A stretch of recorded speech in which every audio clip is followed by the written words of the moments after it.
Man, I do like Randy. Randy, we're gonna have to send in your list to Jim. Jim picked some great music, but we're playing all the hits today. All the hits, all the hits, hey. all the hits from when I was in high school. Yeah, me too. I'm dating myself. Exactly right. Folks, welcome back to Mortgage Talk 101. We've been talking about refinancing. We've been talking about when you should look at taking advantage of a refinance as rates seem to be headed for new lows here. You give us a call, 663-1270, if you've got questions on anything, economy, interest rates, what you should do with your own situation.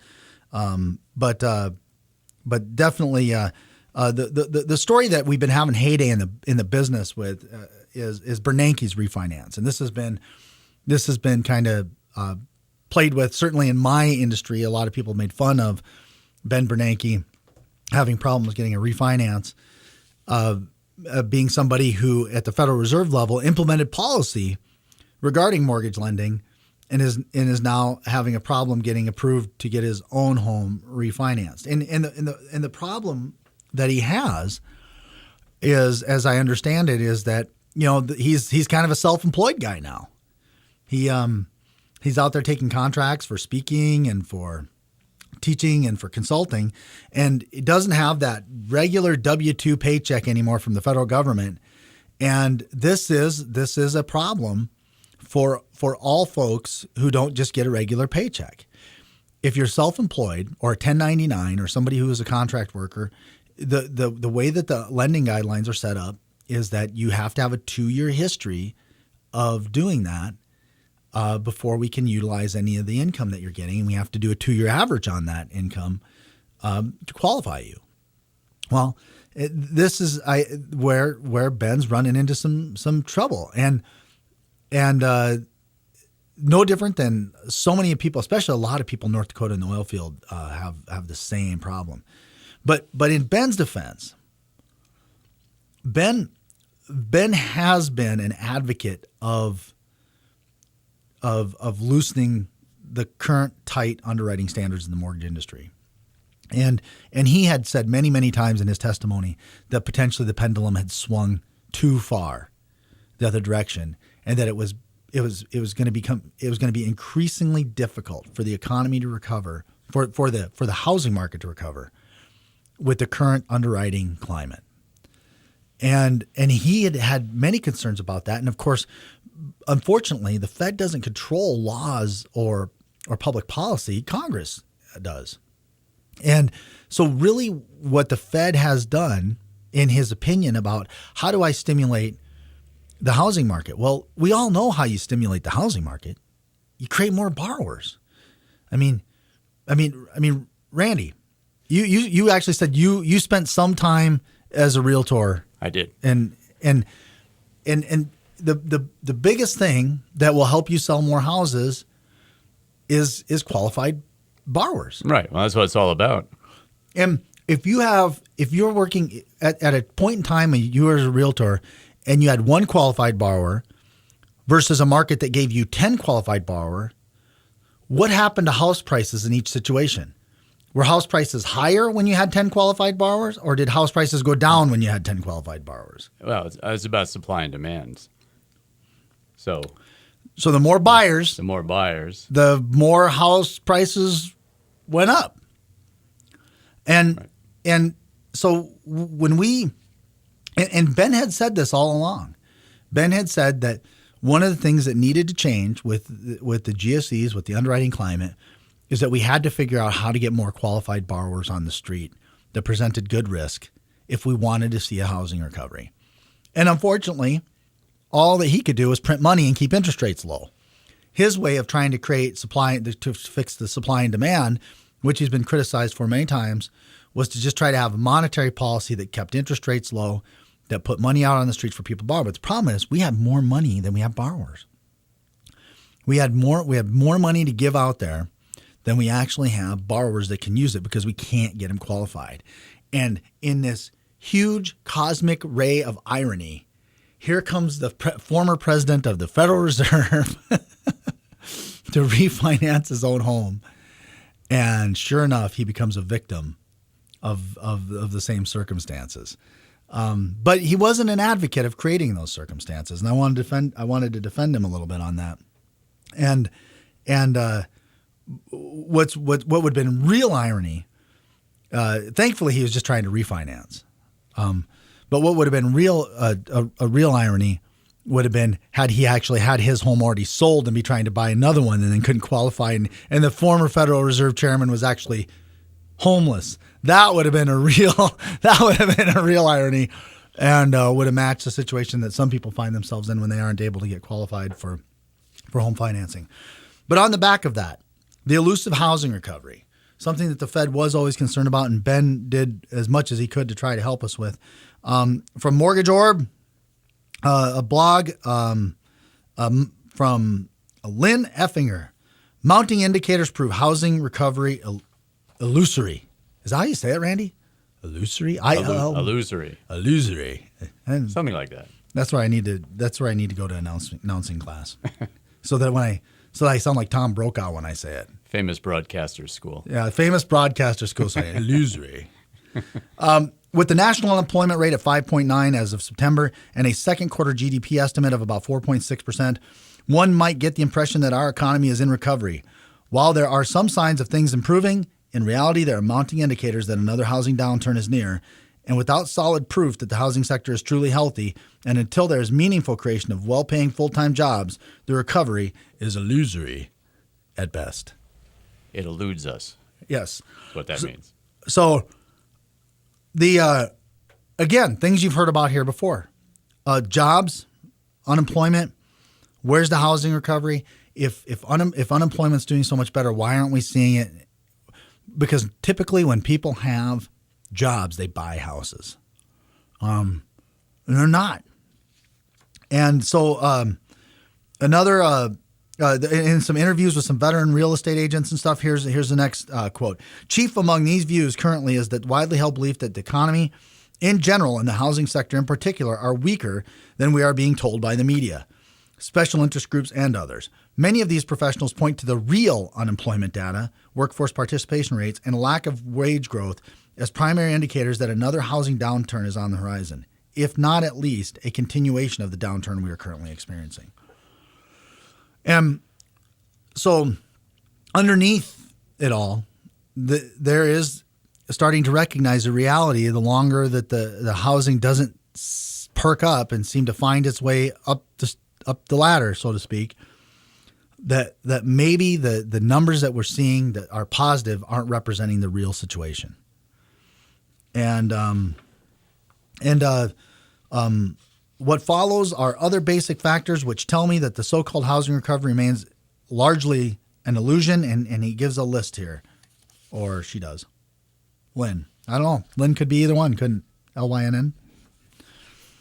There remains a significant shadow inventory of properties. There's a ghost inventory has been created that is made up of loans and notes that are sold in bulk to investors who are non-bank servicers and then resold. Foreclosure backlogs are still present.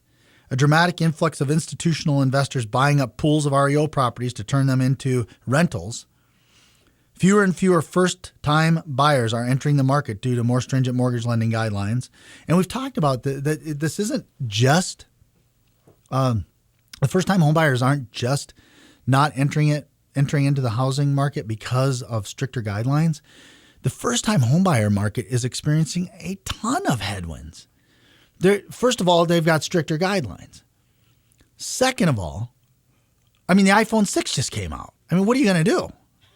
I mean, I could buy a house or I got to get this iPhone 6. I mean, I'm not buying that huge phone. And there's two. There's the really huge one, and then there's the one that's not so huge. But I mean, if you use the iPhone 6 and saw its speed, it becomes a legitimate question. What am I going to do here? Live with my parents for another year or get my iPhone 6? I always buy one model behind because it's just cheaper. No, but if you're using it like me, like where I live on it all day long, it's like constantly plugged into a charger. I still have an iPhone 4, so that tells you something right there. Yeah, it tells me you barely need your phone. But there is more headwinds against first-time homebuyers. The other thing that they've got against them is student loan debt, massive amounts of student loan debt. And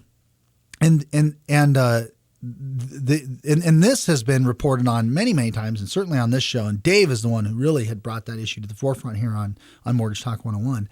But these young people are saddled with housing, with the student loan debt, and then underwriting guidelines are harder. And then finally, some of it is just choice. The millennials are choosing a different way of life. And not all of them are interested in being homeowners. Not all of them are interested in more space. Some of them are more interested in connectivity to the world. They're more interested in their iPhone and their friends and living in a environment where they live is a part of their experience of living. They're not as interested as having the private backyard and their own barbecue. They're more interested in how many different espresso shops are around the corner from where I live, and how far do I have to walk, and how convenient is that? And I'm not saying all of them, but some of them. Some of them are putting off marriage. Some of them are putting off children. And so then the necessity of having a stable home environment less and less, probably because they have student loan debt. Why not put that off? Yeah. So, but we're going to go against the break here. We'll come back. We're going to talk about the rest of these, the illusion of the housing recovery, and we'll finish up with a couple of questions that we got from some listeners that sent them in to us. Currently 55. Sean Hannity, weekdays at 2, only on Super Talk 1270.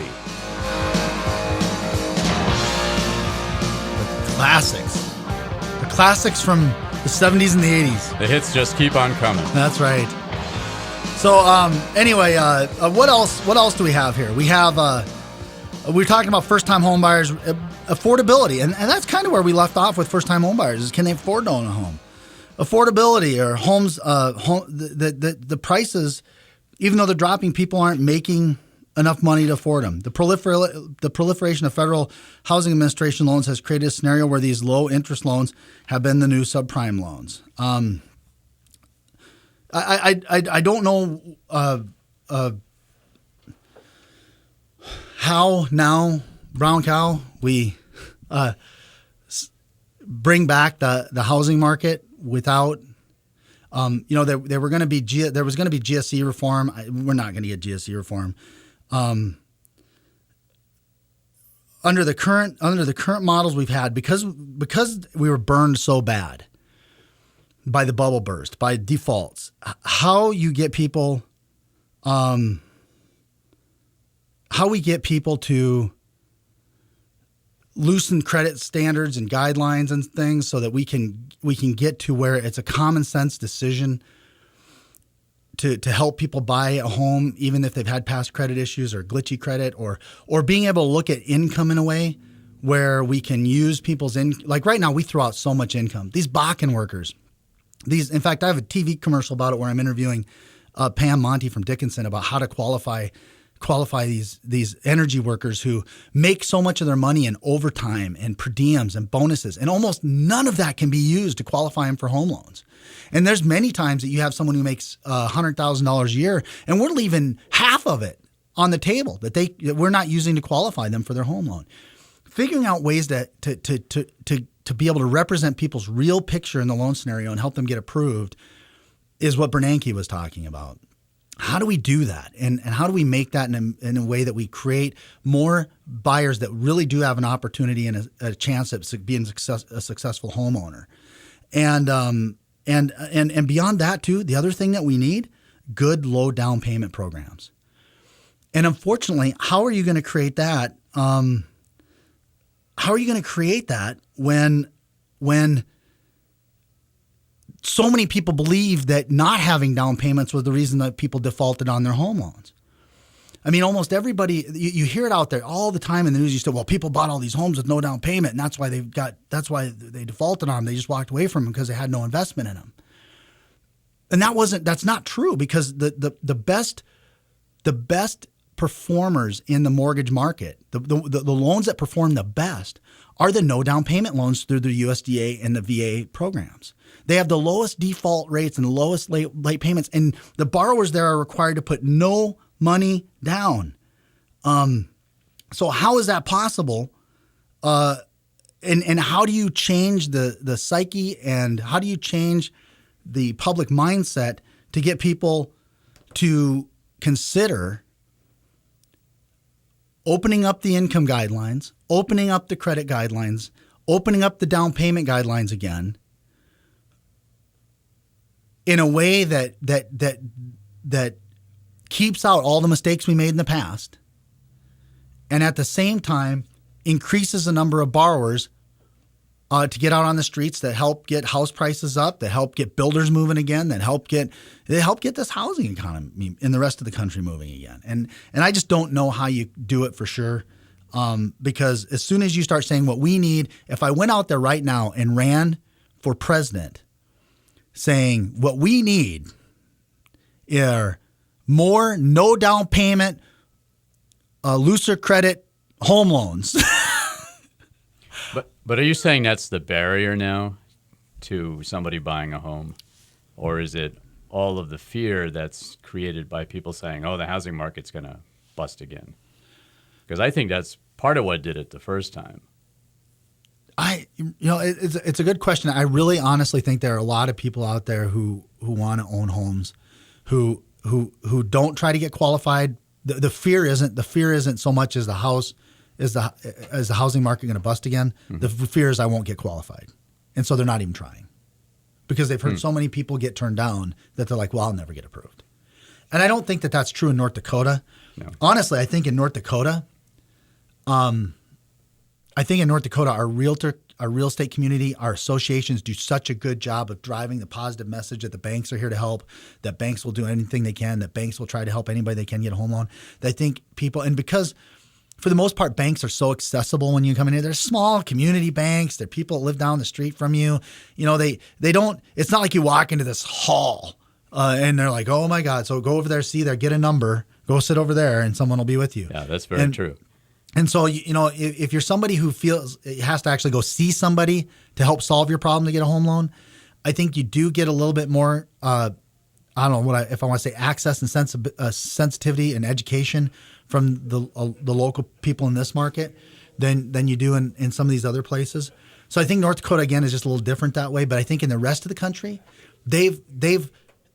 people were hit so hard by this economy, especially in the big housing states where unemployment got to almost 20%, that folks are carrying around so much baggage in terms of missed payments and stuff, and they don't know that missed payment that got them turned down last year at the bank won't get them turned down this year because now it's a year old. They don't know all those rules. I got turned down 3 years ago at the bank. I'm not going in there. Well, yeah, you got turned down 3 years ago at the bank right after your foreclosure. But through FHA, after your foreclosure is 3 years old, you can buy again. And I just don't think people know that. And I think so that keeps them out. And then I do think that there's a lot of situations, and even up here, could we have a hotter housing market? Yeah. If we could count the income that I was talking about that we can't count, there's a lot more people that have good credit that I would be approving for home loans that I'm not. I mean, there's a lot of people that we have to go back and get co-signers and parents or gifts to clean up debt or all kinds of other ways to restructure loans. And I really think if you could approve more people, and then the other part of it is, look at the population you're trying to get into it. Okay, well, if they're people like you're talking about where they were part of the housing bust the first time, how much money do they have right now to get into a home? They don't. Right. Yeah, that's true. They don't have any money. They lost it all. And now they took a job that's paying them what they used to make back in 2003, if they're lucky.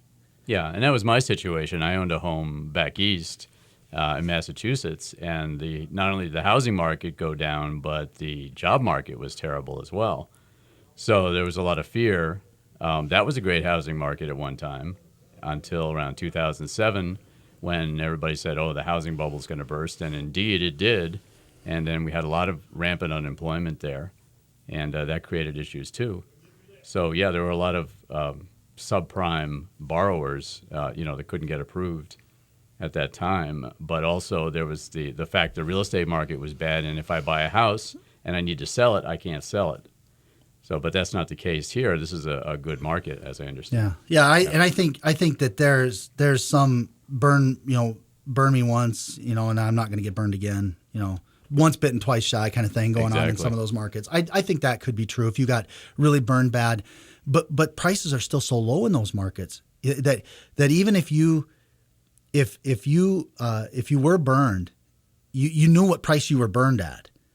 And you can see right now that those prices are still significantly lower than that, and that it still might be an opportunity if that's the lifestyle you want. If you have a family, if you have kids, I just think there's a desire to own the home out there in most of those markets. I think the bigger problem is, now, do they say to themselves, well, I don't want to own a home because I got burned? Well, they might say that if they can't get qualified anyway.